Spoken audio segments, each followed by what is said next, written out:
Vamos a continuar con nuestra serie que inicié hace un par de domingos, el propósito de la iglesia. Y el tema de esta hora se titula Hacia una iglesia eficaz. Ya vimos que Cristo es cabeza de la iglesia y Él es el que dirige. Debemos de ser guiados por la cabeza que es Cristo, porque Él es el salvador de la iglesia, Él es el dueño. Nosotros los pastores no somos los dueños de la iglesia.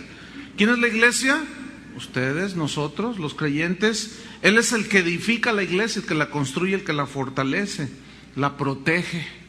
Usted está protegido por Cristo y los ángeles de Dios están alrededor de los que le temen.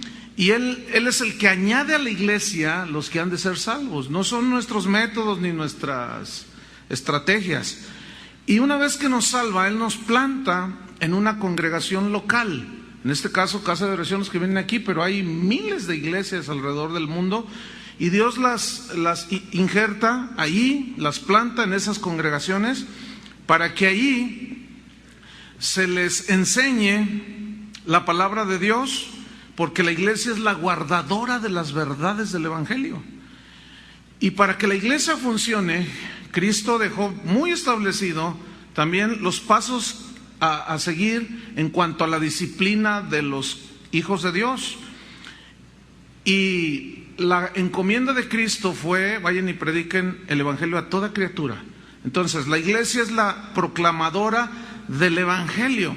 Cuando un pastor en alguna iglesia local X ignora o desatiende estas verdades, es cuando las iglesias entran en una crisis constante. Siempre están en crisis, siempre están en problemas, la gente no crece. La gente comienza a desfallecer o simplemente al ignorar estas verdades sobre la iglesia, simplemente se dejan llevar por las modas evangélicas. Porque está de moda que hoy les tiramos el saco y luego después que les sale aceite y luego que cae polvito del cielo. Y siempre andan así con cositas de esas, ¿no? Pero una iglesia que está en crisis constante es donde el pastor no entiende o no ha entendido o se ha desatendido del plan de Dios para la iglesia que le dio a pastorear. Y a veces el pastor parece más una ambulancia espiritual, parece más un bombero espiritual, apagando ahí los fuegos, se andan prendiendo. Pero hay una pregunta aquí. Un pastor en una iglesia X, los pastores en las iglesias, ¿debemos ser una ambulancia espiritual o bomberos, o debemos hacer un trabajo más fundamental? Porque fíjense que un pastor en cualquier iglesia no debe tratar de suplir él personalmente las necesidades de cada uno. Eso es imposible. Eso no es posible, a menos que tenga 10 ovejas y ni así se les va a ver negras, ¿verdad? Y aparte, si son ovejas negras, pues imagínense. No, mire, el pastor, según la Biblia, debe de apacentar. Esta palabra apacentar es nutrir, alimentar. Y también debe de supervisar al rebaño. Y de ahí es donde se deriva la palabra, o de donde viene, supervisar viene de la palabra obispo. Eso significa. Uno que supervisa que la gente, en este caso, el trabajo espiritual, esté nutriendo a las ovejas del rebaño. Y hay una escritura en Hechos, si va conmigo, capítulo 6, versículo 1, donde vamos a ver que esto que estoy diciendo tiene su sustento bíblico y de cómo la iglesia cuando comenzaba, el Espíritu Santo fue guiando a los apóstoles para establecer los principios que nos rigen el día de hoy para que la iglesia local, las iglesias y la iglesia de Cristo alrededor del mundo sea eficaz, funcione con el propósito que Él diseñó desde un principio. Dice Hechos 6, versículo 1. Dice que en aquellos días, como creciera el número de los discípulos, hubo murmuración de los griegos contra los hebreos, de que las viudas de los griegos eran desatendidas en la distribución diaria. Ellos ya tenían el entendimiento de que si había alguna viuda en la iglesia que no tuviera hijos, no tuviera familiares, que estuviera sola y no tuviera sustento, la iglesia debería de ocuparse en su sustento. Entonces ellos empezaron a descuidar los comedores donde les daban de comer a las viudas. Comenzaron a descuidarlos. Entonces dice el versículo 2, fíjese lo que sucede. Los 12 discípulos, los 12 apóstoles, convocaron a la multitud de los discípulos y dijeron, fíjese lo que dijeron: no es justo que nosotros dejemos la palabra de Dios para servir a las mesas. Pregunta, ¿servir a las mesas será algo deshonroso? No, simplemente es un trabajo secundario que no, según la Biblia, no corresponde a los pastores. Los pastores deben de dedicarse al estudio de la palabra de Dios para preparar el alimento espiritual con que van a nutrir al cuerpo de Cristo. Versículo número 3. Buscad pues, hermanos, de entre vosotros a 7 varones de buen testimonio, llenos del Espíritu Santo y de sabiduría, a quienes encarguemos este trabajo. Ahí vemos cómo ellos comenzaron a preparar gente, cómo empezaron a delegar para que la iglesia local funcionara. Versículo 4. Y nosotros, dijeron los apóstoles, nosotros vamos a hacer algo. Persistiremos en la oración y en el ministerio de la palabra. ¿Por qué los pastores en las congregaciones debemos de persistir en la oración? Porque la oración es la comunión con Dios, pero es donde recibimos la guía, las instrucciones de la cabeza para dirigir su iglesia. Y el ministerio de la palabra es el estudio sistemático, profundo, responsable de la palabra de Dios. Y a mí me preocupa cuando invitamos a algún pastor, te invitamos a una reunión de oración y dicen, no tengo tiempo. No tienen tiempo. Si ese es nuestro trabajo, básicamente. En el grupo donde yo me reúno para estar orando al Señor, nos reunimos aproximadamente entre las 8 a la 1, a veces a las 2 de la tarde, y oramos. Adoramos a Dios y escudriñamos la palabra. Y a veces invitamos a algunos, oye, te invitamos, y dicen, no, pues no tengo tiempo. No, ustedes nada más pierden el tiempo allí. Entonces yo pregunto, ¿cómo estarán esas iglesias?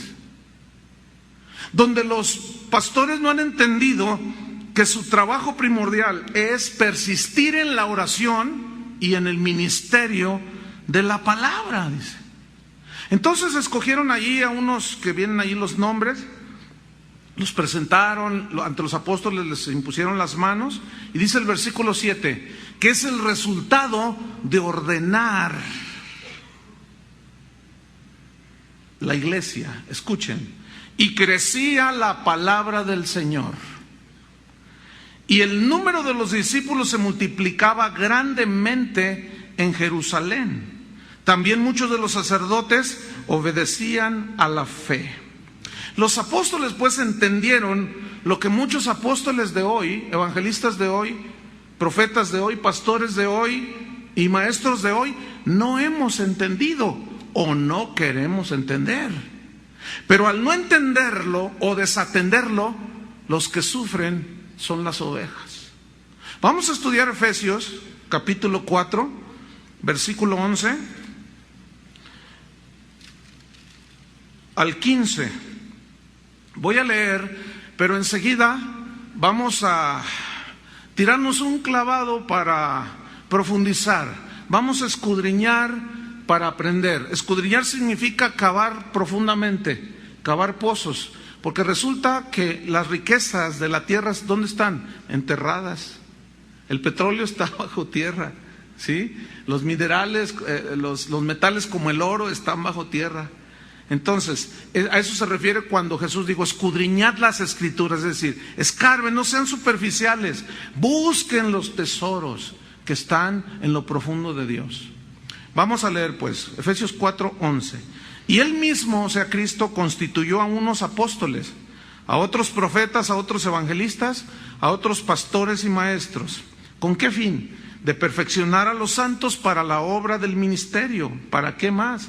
para la edificación del cuerpo de Cristo. ¿Con qué propósito? Hasta que, o cuál es la meta, hasta que lleguemos a la unidad de la fe. ¿Qué más? Y del conocimiento del Hijo de Dios. ¿Qué más? A un varón perfecto. Todavía hay más. A la medida de la estatura de la plenitud de Cristo. ¿Para qué? Versículo 14. Para que ya no seamos niños fluctuantes, llevados por doquiera de todo viento de doctrina, por estratagema de hombres que para engañar emplean con astucia las artimañas del error, sino que siguiendo la verdad en amor, crezcamos en todo en aquel que es la cabeza. Esto es Cristo. Ok, vamos a estudiar esto profundamente.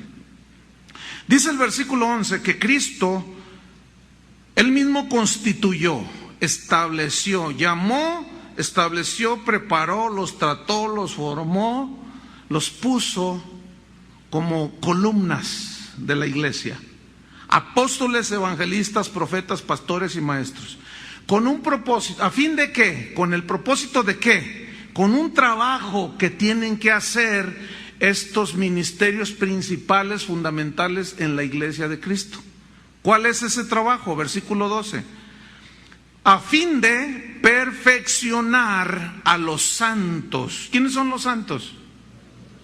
¿Santa Teresita del Niño Jesús? ¿O usted? Díganlo con convicción. Ok, entonces ustedes son los santos. Ahora, ¿quiénes los van a perfeccionar? Ahorita explico lo que es perfeccionar. ¿Quiénes? Los apóstoles, los profetas, evangelistas, pastores y maestros. Ahora, ¿qué es perfeccionar? Viene del griego katartizo, que tiene múltiples significados muy interesantes como restaurar.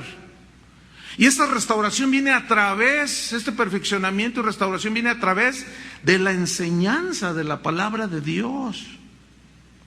Significa hacer aptos. ¿Cómo vas a ser apto para ser un buen marido si no se te enseñan las instrucciones de la Biblia? Para ser un buen ministro, para ser un buen empleado, para ser un buen empresario, para hacer las cosas bien. ¿De dónde viene esa aptitud? De la enseñanza y predicación de la palabra de Dios. También significa preparar, significa capacitar. ¿Cómo se capacita? ¿Contraéndoles unos motivadores? No, predicando la palabra de Dios.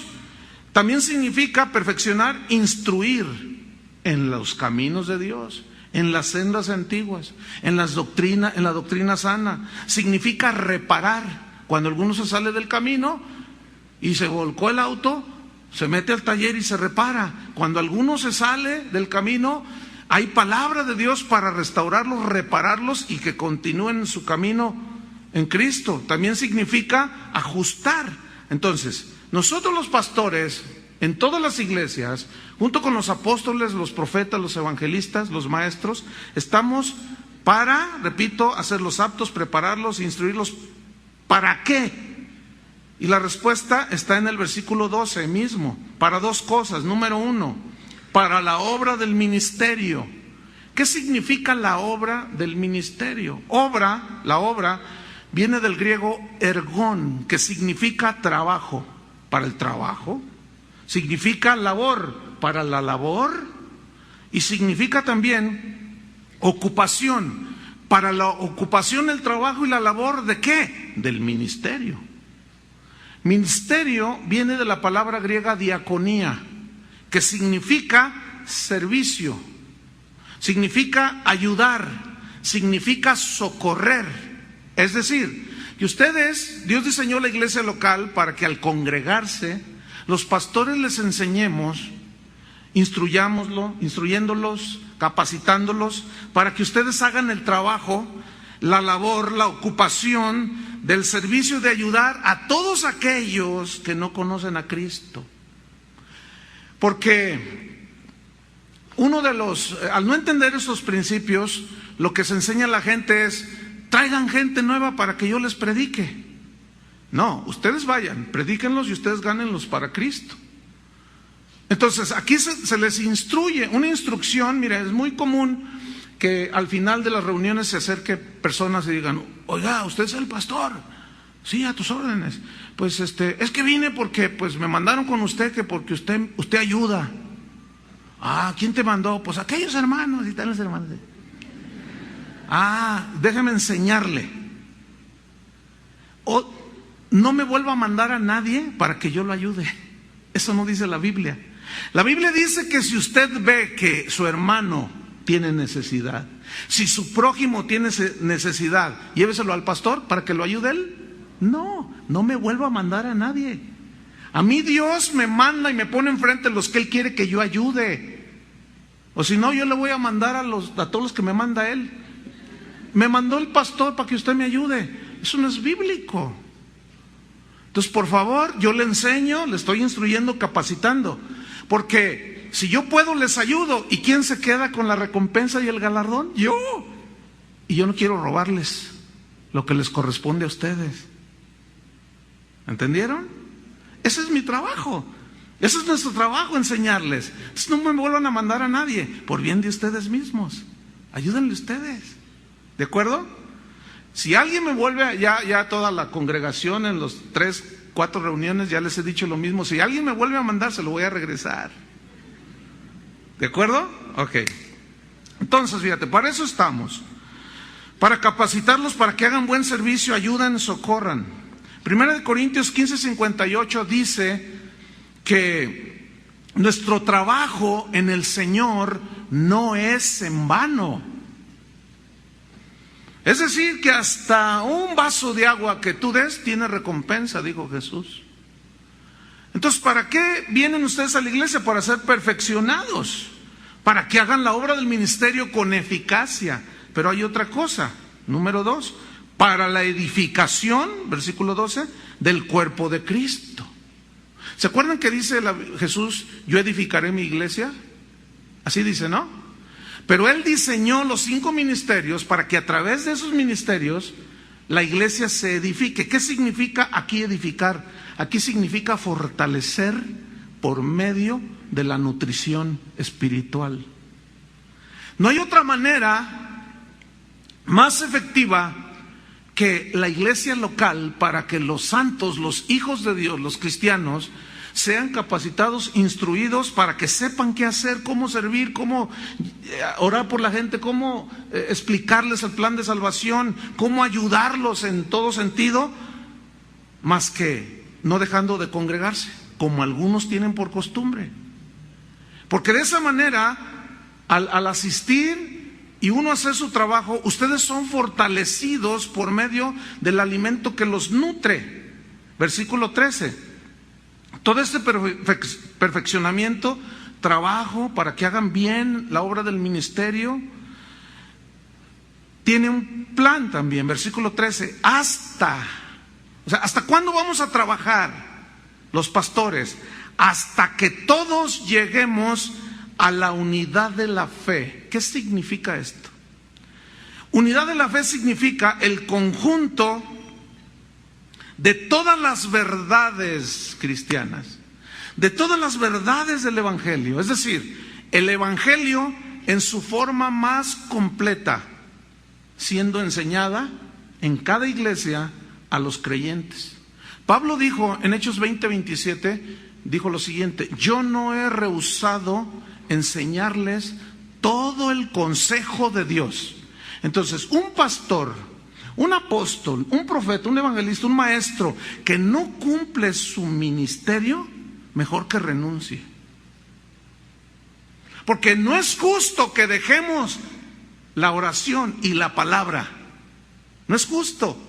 Porque ¿quiénes son los que sufren? Las ovejas. Mejor que renuncien. Miren, yo les doy permiso que vengan papas fritas acá afuera. Así les dije en el desafío del ministerio a muchos pastores que vinieron el mes pasado. Mejor no se dediquen a eso. Si no tienes tiempo para hacer lo que es tu tarea, ¿qué estás haciendo en el ministerio? Y con amor y respeto a los pastores que nos estén oyendo alrededor del mundo. Si no van a cumplir su ministerio, mejor renunciar. Porque no es justo que las ovejas sufran. Y vamos a dar cuentas los pastores. A veces nos sentimos como los diputados en los congresos, con fuero. que nadie nos toca ni nos hace nada. No, vamos a dar cuentas, hermanos. Pero ustedes también van a dar cuentas. Es recíproco. Entonces, ¿para qué estamos los pastores? Para enseñar todo el consejo de Dios. Hasta que lleguemos a la unidad de la fe. Escuchen esto. La verdadera unidad, escuchen bien, pongan atención. La verdadera unidad se construye sobre la sana doctrina. No hay otra manera. La verdadera unidad. La unidad espiritual se construye sobre la sana doctrina, sobre lo que enseñó Cristo. Cuando Cristo dijo, vayan y hagan discípulos a todas las naciones, enseñándoles que guarden todas las cosas que yo les enseñé. En 1 Corintios 1:10, Pablo, no lo busquen, está llamándoles la atención, regañando a los corintios porque eran muy desordenados. Y esas dos cartas fueron escritas para meter orden en la iglesia de Corinto. Eran bien desordenados, tenían muchos dones del Espíritu, hablaban en lenguas, pero era un desorden allí. Y Pablo les dice, sean de un mismo pensar, de un mismo hablar, de un mismo sentir. Pero eso se refiere a los pensamientos y a la doctrina cristiana. Porque decían, yo soy de Pablo, yo soy de Apolos, yo soy de Cefas, yo soy de yo soy... Y se peleaban y hacían grupos allí. Y Pablo les dice, no, Apolos murió por ustedes, yo, Pablo, morí por ustedes. Pues la respuesta era no. Entonces agarren la onda, piensen bien. Y Pablo cumplió su ministerio y les instruyó con paciencia para perfeccionarlos, para la obra del ministerio, para que lleguen a la unidad de la fe. ¿Qué más? Versículo número 13, en la parte B, hasta que lleguemos a la unidad de la fe y del conocimiento del Hijo de Dios. Esta palabra conocimiento, sobre todo, quiero hablar un poquito, viene de una palabra griega, epignosis, que significa literalmente conocimiento pleno, conocimiento más exacto. ¿De quién? De Cristo. Durante la semana pasada recibí correos electrónicos, llamadas por teléfono, personalmente de gente que vieron un programa aquí en la ciudad de Guadalajara, en un canal local, donde en ese programa estaban varios pastores de iglesias en esta ciudad. Uno de ellos se autonombró representante de todas las iglesias de Guadalajara. Yo no sé quién le dio ese nombramiento, pero ahí él se autonombró. Y estaba junto con unos sacerdotes de la Iglesia Católica y otras personas. No sé cuántos vieron ese programa. Y la pregunta era, porque lo que habían dicho allí los pastores y los sacerdotes, dijeron, Dios nos habló y ahora vamos a ser uno. Vamos a luchar por la unidad. Entonces de aquí en adelante, dice, ya los católicos no se van a convertir a los cristianos, ni los cristianos al catolicismo. Yo quisiera saber cuántos, ¿verdad? Dice, y de aquí en adelante, para caminar en esa unidad, ahora los pastores van a venir a nuestras iglesias católicas y nosotros sacerdotes vamos a ir a las iglesias cristianas. ¿Qué esperarían que nos dijera nuestro señor cardenal de Guadalajara? Juan Diego es nuestro intercesor. ¿Saben qué? Eso no es de Dios, hermanos. Eso se conoce como el movimiento ecuménico. Escuchen, que sacrifican la doctrina sana en nombre de la unidad. Pero ¿qué comunión tiene la luz con las tinieblas?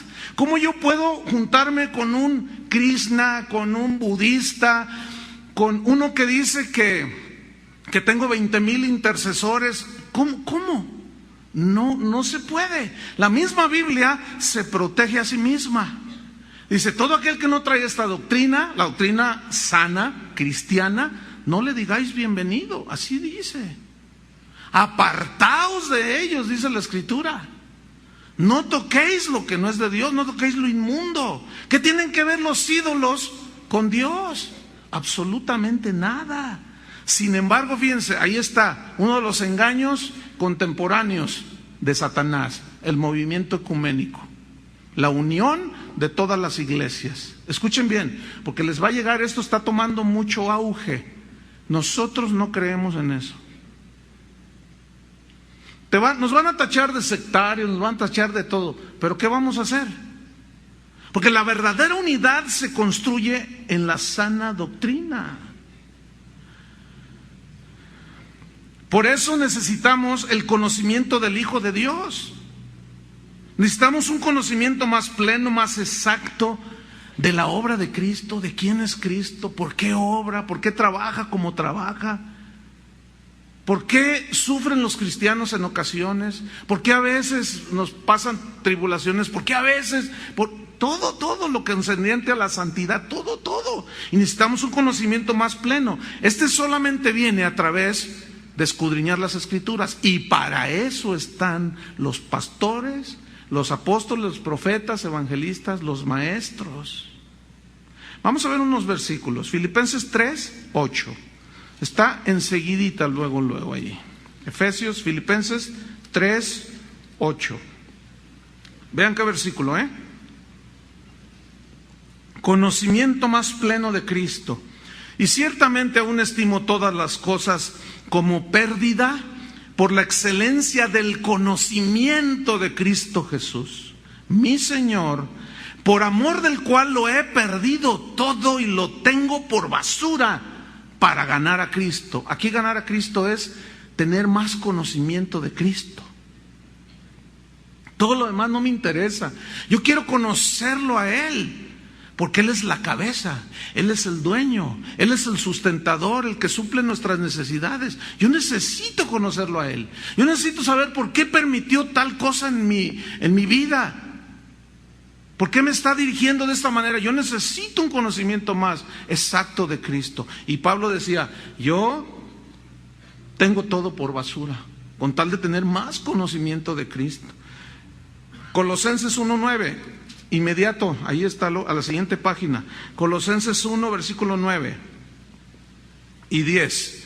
Dice así: por lo cual también nosotros, desde el día que lo oímos, no cesamos de orar por vosotros. Pablo oraba por los colosenses. Yo oro por ustedes, pidiéndole a Dios que les dé revelación. Dice, y de pedir por los colosenses que seáis llenos del conocimiento de su voluntad. ¿Cómo voy a saber yo cuál es su voluntad si no escudriñamos la palabra de Dios? ¿Cómo vamos a saber? Es imposible. No hay otra manera de saber cuál es su voluntad si no escudriñamos. Es increíble que personas que tienen 20 años de cristianos, jóvenes que dicen, yo cuando tenía 8 años de edad me entregué a Cristo, hasta me llenó del Espíritu Santo, y ahora tienen 25 años y vienen y dicen, pastor, ¿será de Dios que yo tengo un novio no cristiano? ¿Cómo preguntan eso? O sea, es inconcebible. Algo anda mal allí en esa persona. O no ha sido enseñado, o ha desatendido la enseñanza y no ha crecido. No está lleno del conocimiento de su voluntad. Entonces Pablo dice que sean llenos del conocimiento de su voluntad en toda sabiduría, que sepan cómo conducirse en su trabajo, en su escuela, en la familia, con sabiduría. ¿Y qué más? E inteligencia espiritual. Así como hay una inteligencia intelectual, también hay una inteligencia espiritual, para acomodar lo espiritual a lo espiritual, para saber discernir entre la mentira de la verdad, entre los falsos apóstoles, profetas, evangelistas, pastores y maestros, y los genuinos. Versículo número 10. Todo esto, conocimiento, sabiduría e inteligencia, para que andéis como es digno del Señor, agradándole en todo, llevando fruto en toda buena obra. Ahí está, para la obra del ministerio. Y creciendo, ¿en qué? En el conocimiento de Dios. Y luego dice el versículo 11, fortalecidos con todo poder. ¿Qué poder? El poder de Dios ¿Pero en qué sentido? El poder de la palabra de Dios, hermanos. No hay otro. Entonces, bueno, vamos a Efesios, otra escritura al respecto, pero en el capítulo 1, versículo 16, está también muy rica esta parte de Efesios 1:16. Dice así: no ceso de dar gracias por vosotros, continuamente, gracias Señor, gracias por los cristianos efesios, gracias, nosotros oramos, gracias por los hermanos de casa de oración, Señor, bendícelos. No ceso de dar gracias por vosotros, haciendo memoria de vosotros en mis oraciones. ¿Para qué? ¿Para que los llene de carros y casas nuevas? ¿De millones de dólares y se compren un jet? ¿Para eso? Vean por lo que oraba Pablo. Para que el Dios de nuestro Señor Jesucristo, el Padre de gloria, os dé espíritu de sabiduría. Espíritu de sabiduría significa una actitud, una disposición a la sabiduría de Dios. Y de revelación, revelar significa descorrer el velo, para ver lo que hay detrás del velo. Entonces, un espíritu de sabiduría y que les descorre el velo, el Espíritu Santo, en el conocimiento de Él. A mí no me interesa saber otra cosa más que el conocimiento de Cristo. Porque Cristo es sabiduría de Dios y poder de Dios. Eso es lo que necesitamos conocer, a Cristo. Pero un conocimiento más pleno. Y los que deben de ejercitar ese trabajo de perfeccionar y darles el conocimiento, ¿quiénes son? Los pastores. Ahora imagínense que yo les traigo a un entretenedor, a un cuentachistes, a un motivador, a un milagrero. Pues sí, los va a tumbar y les va a aventar el saco y les van a caerse. ¿Y luego qué? Eso, escúchenme bien, no les ayuda para nada cuando se enfrenten afuera a las tentaciones. No va a haber nada de dónde agarrar el Espíritu Santo de tu espíritu si estás todo debilucho. Pero ¿cómo te caíste y cómo te reíste? Y el diablo te sale y se da unas carcajadas sobre ti, porque son cristianos débiles, no están nutridos, cristianos anoréxicos, iglesias anoréxicas que dejan de comer el verdadero alimento porque según ellos engordan y se dedicaron a comer cualquier cosita. Llega un momento en que el cuerpo ya no recibe alimento y por más que se lo quieren dar a la persona anoréxica, el estómago literalmente rechaza esa comida y la persona muere de desnutrición. Así hay muchas iglesias y muchos cristianos anoréxicos, hermanos, porque no les dan la palabra de Dios. Entonces cuando escuchan la palabra de Dios, el bistec lo rechazan, no se lo pueden comer porque están anoréxicos. Y no es justo que las ovejas se mueran de anorexia. Los culpables somos los pastores, porque nuestro trabajo es alimentarlos con la palabra de Dios, que es la que actúa en los cristianos para que den fruto. ¿Qué más dice?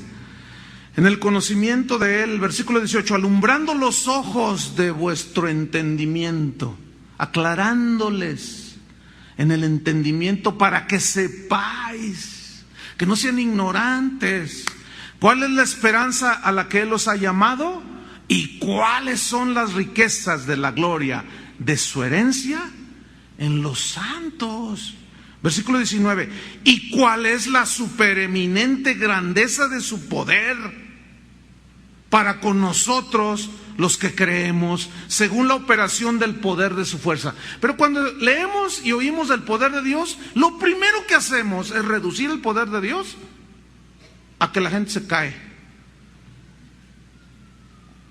Ay, hermanos, por el amor de Dios, eso no es el poder de Dios. Puede ser una manifestación, pero es mínima del poder de Dios. ¿Saben a qué se refiere el poder de Dios? El poder de Dios que tiene para cambiar a un asesino, a una prostituta, a un ladrón y hacer toda una obra de arte parecida a Jesucristo.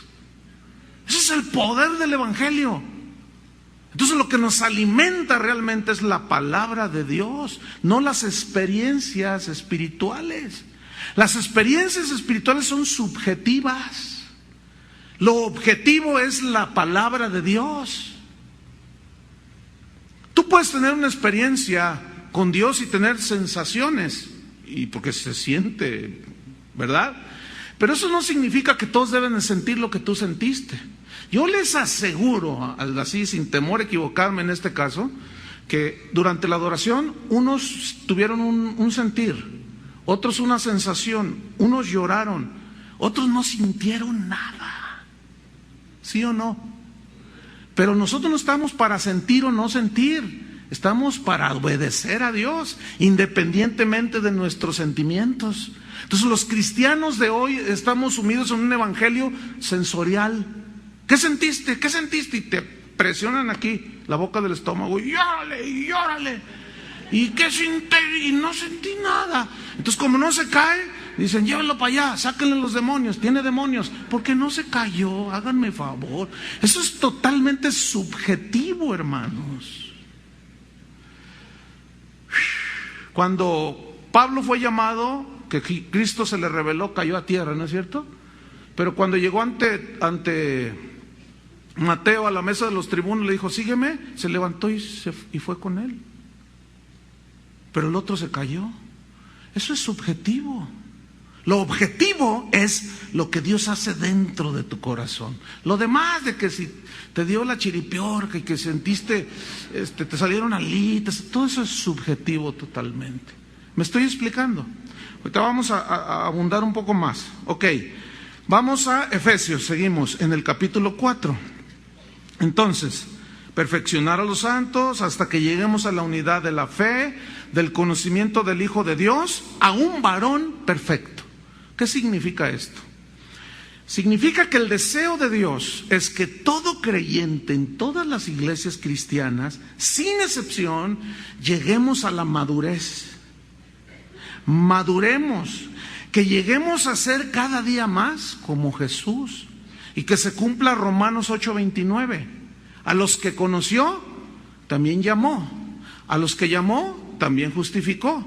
Y a los que justificó, también santificó. Y a los que santificó, predestinó para hacerlos conformes a la imagen de su Hijo Jesucristo. Ese es el propósito de Dios. Para eso existe la iglesia. Para capacitar a los santos, para que hagan la obra del ministerio, para que crezcan, sean edificados, fortalecidos y cada vez más se parezcan a Cristo. Y aquí ya habla de una madurez. En Colosenses 1:27, inmediato ahí, dice lo siguiente, refiriéndose a los cristianos, a los cristianos, Dios, Colosenses 1:27, Dios quiso dar a conocer que las riquezas de la gloria de este misterio entre los gentiles. ¿Cuál es ese misterio? El misterio es Cristo en vosotros, la esperanza de gloria. Este es un misterio extraordinario. Escuchen, el ser más grande que hay, Dios morando en la pequeñez del ser humano. Eso escapa a todo entendimiento, sobrepasa, sobreabunda. No, es muy difícil captarlo en toda su dimensión, por eso dice que es un misterio. Pero a los santos, a los hijos de Dios, que van a las iglesias, se les revela este misterio. ¿Cómo? A través del estudio, la enseñanza de la palabra de Dios. Cristo en mí, sí. Cristo en ti, la esperanza de gloria. Es decir, con una seguridad tenemos esperanza de que Él va a venir por los suyos. Y si cuando Él venga yo ya morí y estoy 3 metros bajo tierra, Él me va a resucitar. Cristo en vosotros. Eso es algo extraordinario. No hay ninguna religión que diga que Dios en ti. Más bien dicen, tú eres Dios. Saca lo bueno que hay en ti. Hagámonos dioses. O sea, nosotros llegamos al sexto karma de la iluminación y quién sabe cuánto rollo te sacan. Y dicen, nosotros somos dioses. No, es al contrario en el cristianismo. Cristo en nosotros, la esperanza de la gloria. Es una esperanza segura, y ese es un misterio revelado solamente a los hijos de Dios a través de la palabra. Versículo 28. O sea, a los santos, a quienes anunciamos,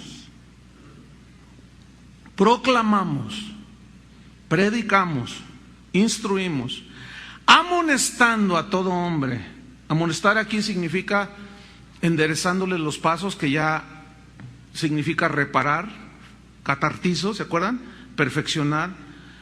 Amonestándolos es también llamándoles la atención, previniéndoles y lo demás que ya expliqué. Amonestando a todo hombre y enseñando, ahí está, enseñando a todo hombre, obviamente está incluyendo ahí la mujer, en toda sabiduría, pero sabiduría de Dios, a fin de, todo esto, a fin de presentar. Fíjate, Pablo decía, les enseño, les ministro, con paciencia los instruyo, a fin de presentar perfecto en Cristo Jesús a todo hombre. ¿Qué significa aquí perfecto? La palabra griega que se tradujo por perfecto significa maduro. Habla de madurez, de cabalidad, de equilibrio, de un conocimiento más pleno que te lleva a la madurez. ¿Saben por qué dicen los sociólogos que cuando una persona rebasa los 40 años comienza a manejar con más precaución? Eso dicen los sociólogos, fíjate, y los psicólogos, porque ya maduraron. De los accidentes que hay nada más en esta ciudad, el 80 al 90% se ven involucrados jóvenes de entre los 15, 16 a los 25, 30 años. ¿Por qué? Porque tienes más conciencia de las cosas. ¿Qué caso tiene andar como loco ahí? Luego me alcanza el semáforo y me alcanzan los otros. Y arranco en mi carrito europeo, que alcanzo los 100 kilómetros en 6 segundos, pero luego me agarra el alto y la carcachita y el viejito que viene ahí me alcanza. Entonces ya pensamos diferente, decimos, ¿para qué nos exponemos y para qué exponemos a otros? ¿Por qué? Porque ya maduraste. Ese es el propósito de la enseñanza bíblica, madurar. Si leen Proverbios dice, para enseñar a los jóvenes, así dice, para enseñar a los jóvenes y a los simples, prudencia. Así dice, ¿no? Oirá el sabio y aumentará el saber, pero el necio desecha la sabiduría. Y Dios no quiere que seamos necios, quiere que aprendamos para madurar. ¿Para qué quiere que aprendamos? Para madurar. Entonces, a un varón perfecto, versículo 13, volvemos a Efesios, a la medida de la estatura, medida, fíjense, medida. Hay una medida, hay un estándar de la estatura, de la plenitud, ¿de quién? De Cristo. En otras palabras, ¿cuál es la medida a la que debemos aspirar llegar? ¿Cuál es la estatura? La de Cristo. Para eso fuimos predestinados, fíjense. Es decir, Pablo está diciendo aquí que él trabajaba de día y de noche, perfeccionando a los santos para que cada día crecieran y maduraran. Escuchen bien, ese es el trabajo de los pastores, de los apóstoles, de los profetas, de los evangelistas y de los maestros en las iglesias. Llevarlos a ustedes hacia la madurez. Versículo 14 de Efesios 4. ¿Con qué propósito? ¿Para qué? Para que ya no seamos, ¿qué? Niños fluctuantes.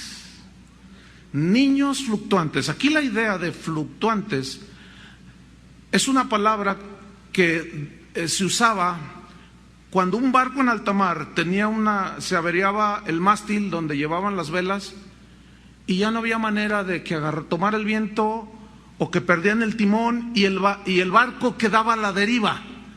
Entonces los vientos, si soplaban del sur hacia el norte, pues allá va la barca, ¿verdad? No había nada que resistiera Venía al contrario y ahí viene otra vez la barca. Estaba a la deriva. Escuchen, ¿para qué Dios diseñó la iglesia local? Para que fuésemos enseñados, para que maduremos, para que ya no seamos como barcos en alta mar sin timón, que los vientos nos arrastran de arriba para abajo. Y estos son los cristianos que son presas fáciles de lo que yo llamo las modas evangélicas. Hoy la moda es tirar el saco, vamos a que nos avienten el saco. Y ahí va la gente a que le tiren el saco encima. Y son este tipo de personas que andan de congreso en congreso, en congreso, en congreso, y nunca cambian, siguen iguales.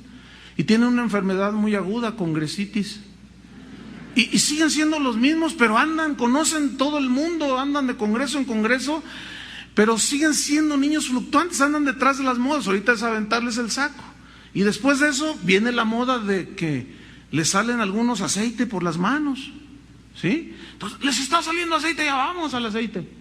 Y ahí van al aceite y los ungen de aceite, y ya sienten sensaciones. Y luego no, y ahora que sí que allá en aquella iglesia cae polvo del cielo, polvo de oro. Vamos al polvito de oro.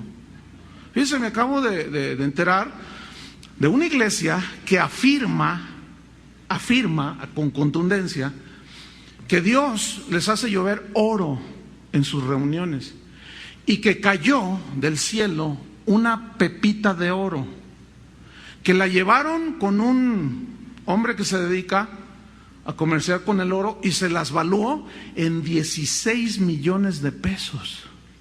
Miren, algunos para engañar son bien astutos, otros son bien tontos. Es que no puede ser. Escúcheme, ¿de qué tamaño tendría que ser esa pepita?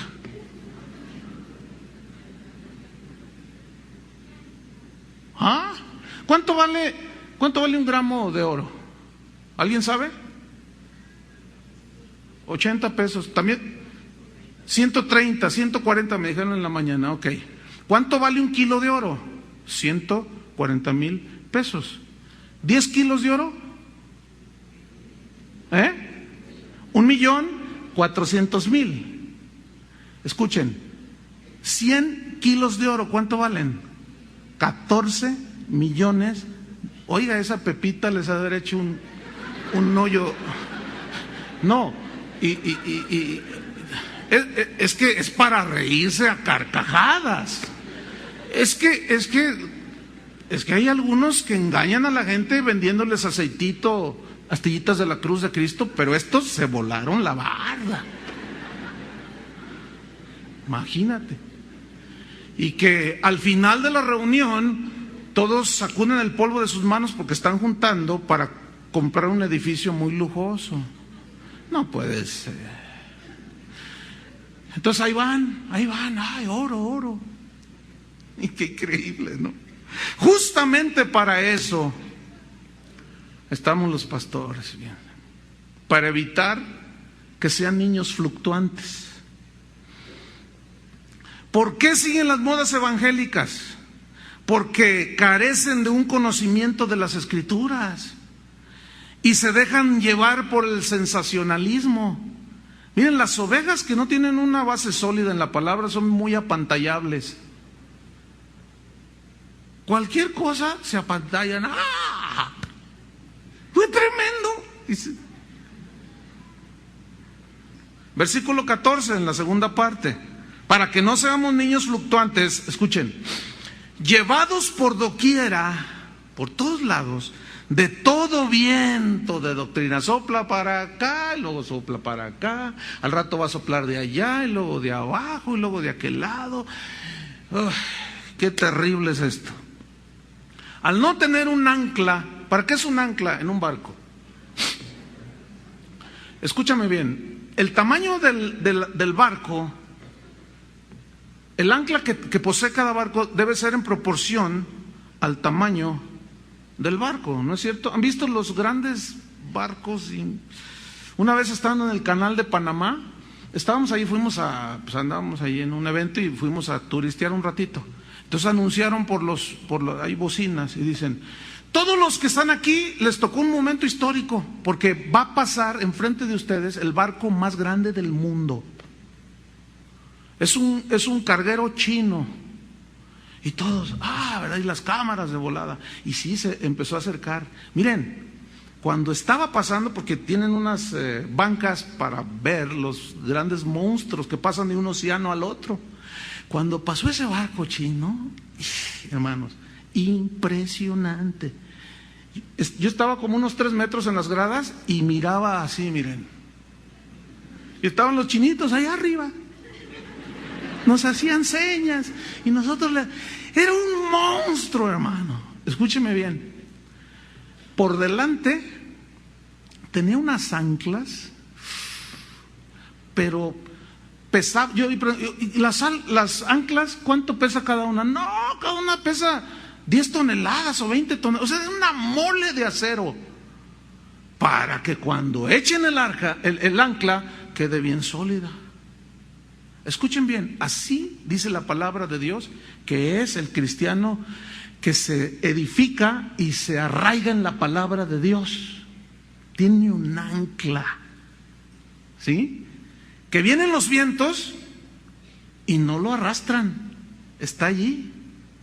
Entonces, al no tener un ancla firme en la palabra de Dios, no pueden discernir entre la verdad y el error y se apantallan de cualquier milagrero y de cualquier apóstol que hable con autoridad.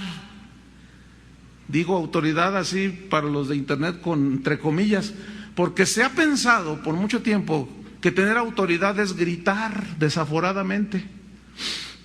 Se piensa que es escupir palabras como si fuera una metralleta de esas cuernos de chivo que les llaman, que escupen 600 balas por minuto. 600 balas, es impresionante. Entonces cuando alguien que a veces hay un énfasis, pero cuando alguien te bombardea así como una metralleta, 600 palabras por minuto que no disciernes nada, pero grita y se le salta la vena y todos están allí y luego sale la gente del evento y dice, oye, ¿qué tal estuvo la reunión? ¿De qué habló? No sé, pero estuvo tremendo, dice. Se sentía el poder de Dios. Dice, no, este sí es poderoso, dice. No hace mucho una jovencita se acercó conmigo y me dijo, pastor, hace como 5 años yo le quiero pedir perdón. ¿De qué, mija? Dice que mire, yo vengo de una iglesia en los Estados Unidos donde pues yo estaba acostumbrada a oír al pastor. Por cierto, no le entendía nada, pero me gustaba cómo predicaba. ¿Por qué? Pues es que sentía bien bonito. Porque entonces llego yo aquí y lo veo a usted predicar. Y yo dije, ese no tiene nada de unción. Uy, no, ese Chulibar no tiene autoridad. Dice, ay, pastor, perdóneme, tengo 5 años queriéndoselo decir, pero me daba pena. Le digo, está bien, mija, no hay problema. Fíjese cómo la gente llega a pensar que la autoridad es gritar. ¿Saben qué? Eso no es autoridad, eso es gritería. Porque cuando te bombardean con palabras no te dan chance de procesarlas. Entonces, ¿qué aprendes? Es muy difícil. ¿Qué más dice?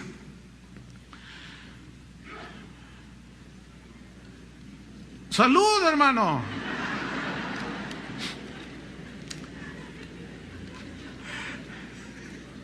Ok, 4:14. ¿Qué más? Para que no seamos niños fluctuantes, llevados por doquiera de todo viento de doctrina. Fíjese lo que dice a continuación. Por estratagema de hombres. Y aquí la palabra estratagema de hombres, fíjese, no dice de demonios, de hombres. Estratagema se tradujo de una palabra bien interesante. Es con K y B grande. Cubeia. Y cubeia significa literalmente cubos, pero se refiere a los cubos, los dados del juego de azar, ¿sí? Que se usan, pero que significa literalmente dados cargados. Es decir, cuando los dados son cargados, son manipulados, ¿cierto? Y se comete un fraude, porque ya sabes sobre qué números va a caer esos dados. Entonces, dice por estratagema, por dados cargados, fraude espiritual. De gente que tiene sus dados cargados a su favor. Estratagema de hombres. Cuando tú escuches a alguien que dice astillitas de la cruz de Cristo a la venta, para que tú sientas la presencia de Dios, ahí tienes a un hombre que está utilizando un estratagema. Dados cargados, es un fraude espiritual. Aceitito del huerto de Getsemaní, donde Jesús oró. Y aquí está a su disposición. Tómese el vasito de agua y usted va. Impresionante, ¿no? ¡Qué increíble! ¿Y qué hace la gente? Va por su agüita, por sus astillitas y por su aceitito. Una que se dice evangelista, sale en la televisión, dice que él una vez estaba en oración en su cuarto, allá en su país, y que de pronto sintió la presencia de Dios y comenzó a caer trigo del cielo, granos de trigo. Dijo, Dios me envió como manifestación de su poder allí en mi cuarto donde yo estaba, trigo del paraíso. Hermanos, aquí está a su disposición una bolsita, $100. Lleve trigo del paraíso. Y tú te ríes y es para reírse. Pero ¿sabes qué? La gente hace fila. La gente hace fila. Yo no sé cómo. O sea, es una cosa inconcebible totalmente. Por estratagema de hombres, versículo 14, que para engañar. Aquí engañar viene del griego plane, de donde viene planeta errante, sin rumbo, y habla de un guía errado, de esos que andan nada más vagando por ahí. Significa impostor, significa cometer fraude. Por estratagema, dados cargados a su favor, en fraude espiritual, para engañar. Son impostores del evangelio, que toman la piedad como fuente de ganancia. Apártate de los tales, le dijo Pablo a Timoteo. Versículo 14, que emplean con astucia las artimañas del error. Astucia es una palabra muy interesante, que significa sin escrúpulos. Panorgia del griego. Entonces retomamos. Los hombres tienen dados cargados a su favor, manipulando a la gente, cometiendo fraude espiritual. Son unos impostores, guías torcidos, errados, que emplean sin escrúpulos las artimañas del error. La palabra artimañas viene del griego metodeia, y escuche bien lo que significa: intentos planeados sutilmente y sistemáticos para engañar. Siempre están buscando a ver cómo engañan, siempre están buscando. Los de Pare de Sufrir se llamaban, cuando llegaron a México, la Iglesia Universal. Después le cambiaron a la Oración Fuerte del Espíritu Santo. Y cuando ya sale que son un montón de fraudulentos, le cambiaron a Pare de Sufrir. Y después le van a cambiar a otro. Aquí hay una familia que vino de ese pseudo iglesia. Y dijo que estando en una de esas reuniones, el pastor dijo: se abran las puertas, señores. Y cerraron las puertas. Entonces nos dieron una hoja y ahí decía: así como Cristo entregó todo por nosotros, nosotros vamos a entregar todo, nuestros bienes, casa propia, carros, vamos a traer las escrituras, los carros, el dinero que tengamos en el banco, fírmele aquí abajo. Dicen: yo no le firmé nada, pero como nos tienen bien checados, me abordaron y me dijeron, ¿por qué no le firmó? Porque no les voy a dar nada, eso no es de Dios. Va a venir sobre ti la maldición. Vendrá sobre ti porque Dios dio todo y tú no le das nada. Eres una avariciosa. Y el diablo te va a robar y te va, dáselo al Señor. No le doy nada, eso no es para el Señor. Y llegaron aquí y me dijeron, ¿necesita uno hacer eso aquí también, pastor? Bueno, pregúntenle a los demás si tienen que hacer eso aquí. ¿Cuándo les hemos quitado un centavo? ¿Ah? Porque aquí Chuy se les va a regresar. Ese Chuy está bien feliciano. ¿Verdad, Chuy? ¿Verdad? Ese Chuy. Qué bien me cae Chuy. No, los lentes que trae, les hubieras explicado al principio, lo van a decir, pues es que lo operaron de sus ojitos, ¿no? Traía allí. Y entonces la doctora le dijo que se pusiera lentes porque la luz le puede lastimar. Y están estos reflectores. Por eso subió así bien feliz. Ciano. Qué tremenda la alabanza estuvo, ¿verdad? Nos gozamos bien tremendo. Entonces, fíjate, por estratagema de hombres que para engañar emplean con astucia las artimañas del error. Finalmente en el versículo 15 dice, sino, o sea, para que no sean niños fluctuantes, que no los engañen. No todo lo que brilla es oro, aunque algunos digan que son pepitas de 16 millones de pesos. Estos son astutos impostores que engañan. No, fíjate el versículo 15, sino que siguiendo la verdad del Evangelio en amor, aquí está la clave otra vez, crezcamos. Digan todos, crezcamos. Crezcamos en todo, en aquel que es la cabeza, esto es Cristo. Para eso Dios puso a los pastores, a los evangelistas, profetas, maestros, etcétera. Pero la Biblia también nos advierte de que hay falsos apóstoles, obreros fraudulentos que se disfrazan como obreros de Cristo. Pero no les extrañe, le dijo Pablo a los Corintios, porque aún Satanás se disfraza como ángel de luz. Tengan mucho cuidado. El Espíritu Santo dice claramente que en los postreros días algunos apostatarán de la fe, escuchando espíritus engañadores, doctrinas de demonios, por la hipocresía de mentirosos, así dice. No se dejen llevar de doctrinas diversas y extrañas, dice la epístola a los romanos.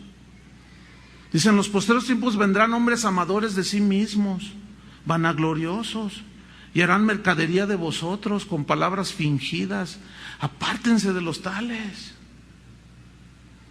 Entonces, cuando Dios pensó en la iglesia, en los sacados del mundo, es para congregarnos como ahora. ¿Para qué? Para ser enseñados, para ser disciplinados, para ser alimentados. ¿Para qué? Para que crezcamos, para que se vayan nutriendo y crezcan, maduremos y cumplamos el propósito que Dios tiene para la iglesia. Déjenme terminar con una paráfrasis, es decir, esto significa una conclusión, pero con todas las definiciones que yo les di de lo que es cómo llegar hacia una iglesia eficaz, se los voy a leer. Pongan mucha atención. Dice así: los pastores que Dios puso en cada iglesia cristiana debemos de hacer un trabajo fundamental. Pero para que estas iglesias funcionen eficazmente, tenemos que hacer este trabajo que consiste en restaurar. Consiste en prepararlos a ustedes, en capacitarlos, en instruirlos para que lleguen a ser buenos esposos, buenos padres, buenos empleados, buenos comerciantes, buenos embajadores, políticos, etcétera.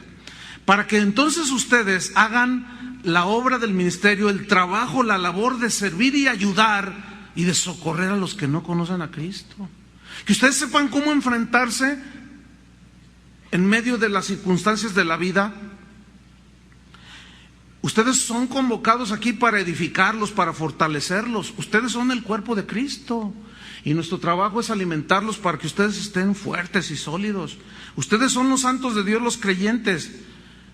Y todo esto para llevarlos a la unidad de la fe que se fundamenta en la sana doctrina, enseñándoles el Evangelio de una forma más completa, más equilibrada, enseñándoles todo el consejo de Dios lo más posible, para que tengan un conocimiento más pleno y exacto de quién es Cristo y cuál es la herencia que nos dejó, esa herencia espiritual, esa riqueza espiritual, porque esto es lo que los va a llevar hacia la madurez. Esa madurez consiste en que ustedes cada día se parezcan más a Jesús. Por eso es que no dejen de congregarse. Este es nuestro trabajo de cada día.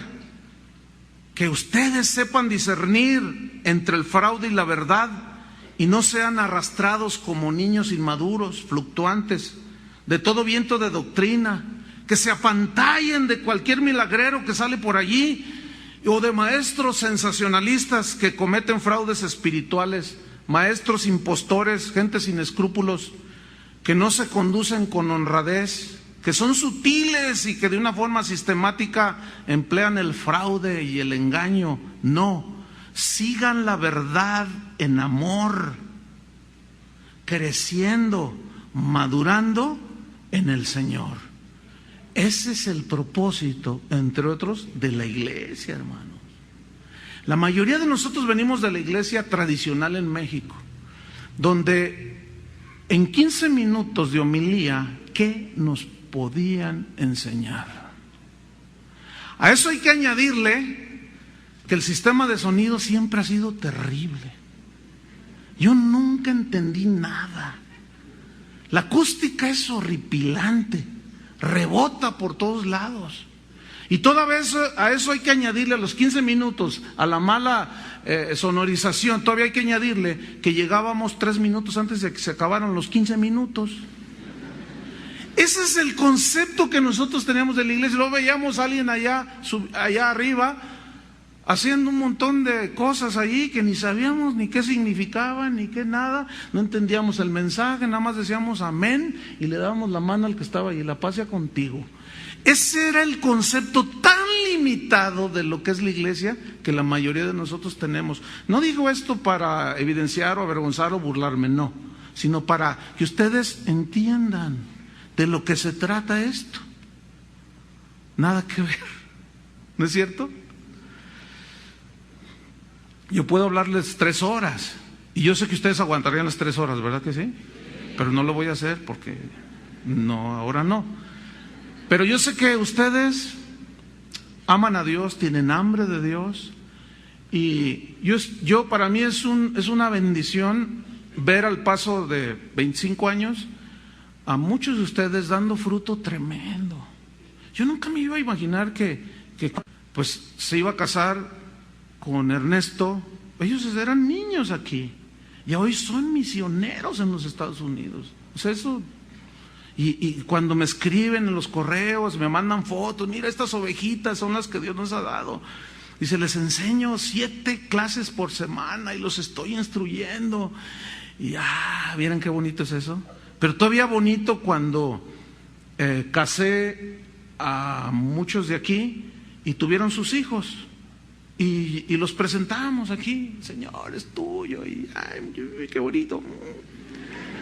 Y luego esos niños que presenté, ya hay varios que crecieron y yo los casé.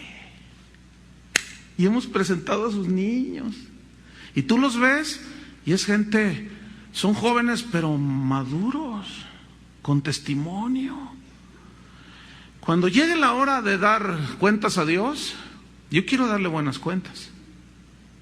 Pero también a ustedes Dios les va a pedir cuentas. ¿Qué hiciste con lo que escuchaste? Concluyo, el que oye la palabra de Dios y la hace, es el que edificó su casa sobre la roca. Ahí en ese pasaje de Mateo, la roca es la palabra. Vienen los vientos, los ríos dan con ímpetu y la casa se queda sólida porque estaba fundada sobre la roca. Ese es el propósito. Nosotros no estamos jugando a la iglesia. Por eso esta iglesia no es al gusto del cliente, ni es una iglesia light, ni es una iglesia anarquista, ni es una iglesia anoréxica, ni tampoco es una iglesia clonada. Todos somos diferentes, ¿no es cierto? Pero queremos cumplir nuestro ministerio. Nosotros oramos por ustedes, pero ustedes deben orar también por nosotros. Que Dios nos ayude en esta empresa de edificarlos, de fortalecerlos y que den fruto. Amén. Pónganse de pie.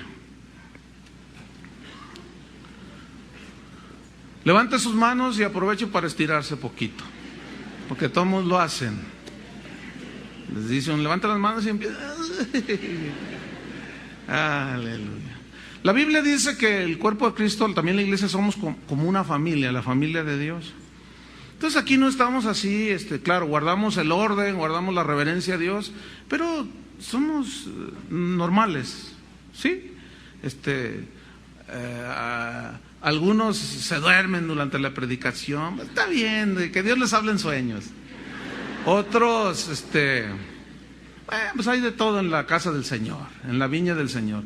Sin embargo, nosotros tenemos un compromiso que ya ha durado 25 años con los pastores de esta congregación, de estar allí. Fíjense, ya se dice fácil 25 años, pero ya pasaron.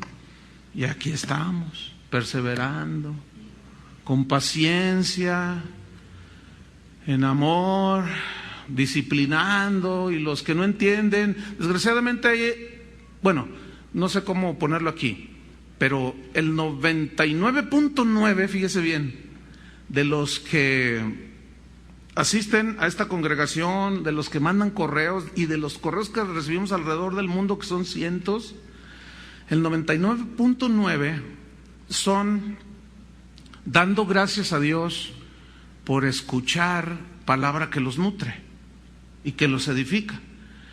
Y el 0.1 que por allí luego es gente que ustedes saben que yo enseño por series, ¿sí?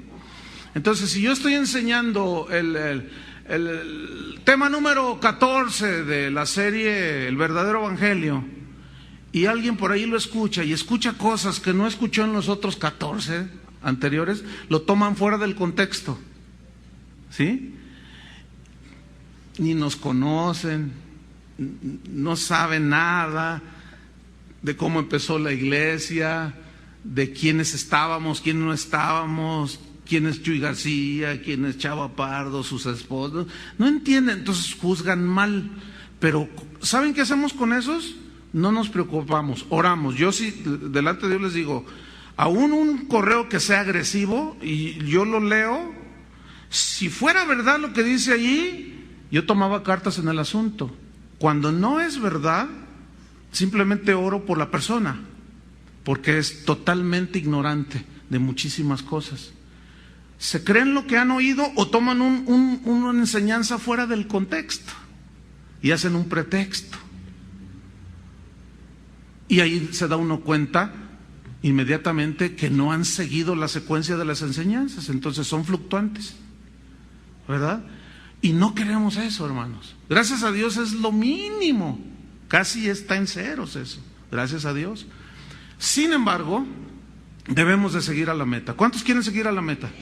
Levanten sus manos ahora, algunos se quedaron así.